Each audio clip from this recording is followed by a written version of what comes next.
Ya, assalamualaikum warahmatullahi wabarakatuh. Perkenalkan nama saya Faruk Nasrullah. Di sini saya akan menjelaskan tentang ujian akhirat dari NLP atau Natural Language Processing. Ya, di sini saya mengambil 4 subtopik. Yang pertama adalah chatbox, yang kedua adalah streaming, ketiga tokenizing, dan stop word removal.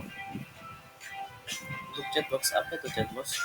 Chatbot adalah program komputer yang dirancang untuk mensimulasikan percakapan dengan pengguna manusia melalui antarmuka berbasis teks ataupun suara.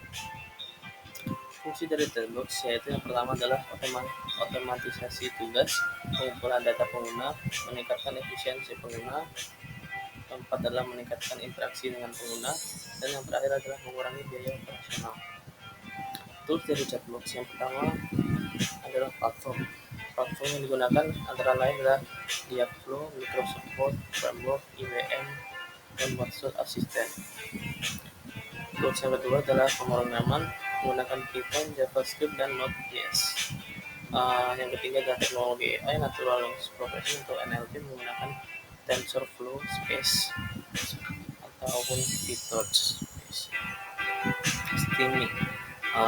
Dalam Natural Language Processing, NLP mengubah kata yang dasar dari stream. Tujuannya adalah untuk menyederhanakan kata dengan menghapus tinggungan seperti awalan akhir. Seperti contohnya kata berlari, berlari, dan lari semuanya akan berubah menjadi kata dasar lari.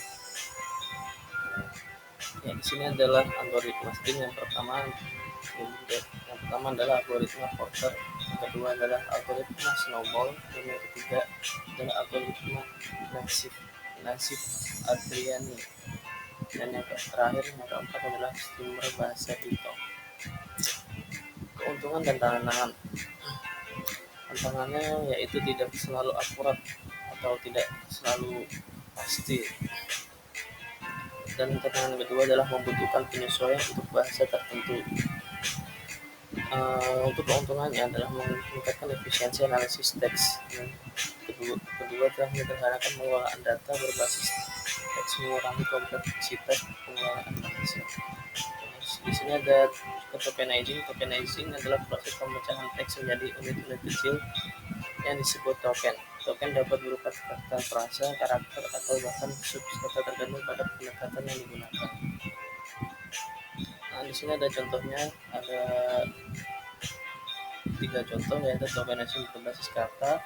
Saya suka belajar pemrograman. Yang kedua adalah tokenizing berbasis karakter, kalimat AI atau AI.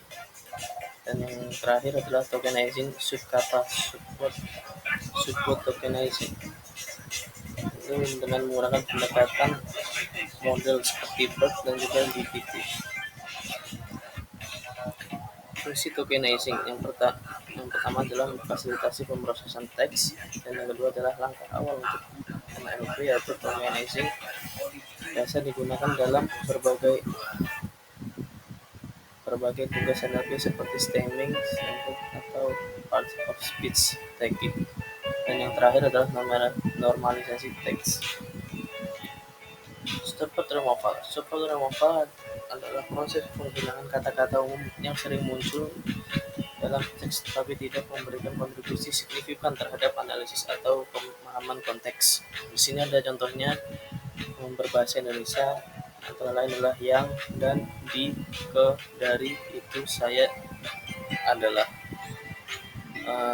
Kedua, ada contoh dari stop word dalam bahasa Inggris: the, is, at, which, on, and, off. Next, di sini adalah fungsi dari stop word. Yang pertama adalah mengurangi dimensi data. Kedua adalah meningkatkan akurasi data analis teks. Dan yang ketiga adalah mempercepat pemrosesan data. Yang keempat adalah memperbaiki model NLP. Next, contoh dari stop word removal. Ada tools Cloud. Yang pertama adalah Google Cloud Natural Language API, dan juga yang kedua adalah IBM Watson Natural Language Understanding. Dibagi menjadi ada 3 contohnya seperti di sini. Ada NLTK Natural Language Toolkits, dan yang kedua adalah Spacey, dan yang ketiga adalah Library Timing. ini. Oke, terima kasih ya atas perhatiannya. Kurang lebihnya saya mohon maaf. Wassalamualaikum warahmatullahi wabarakatuh.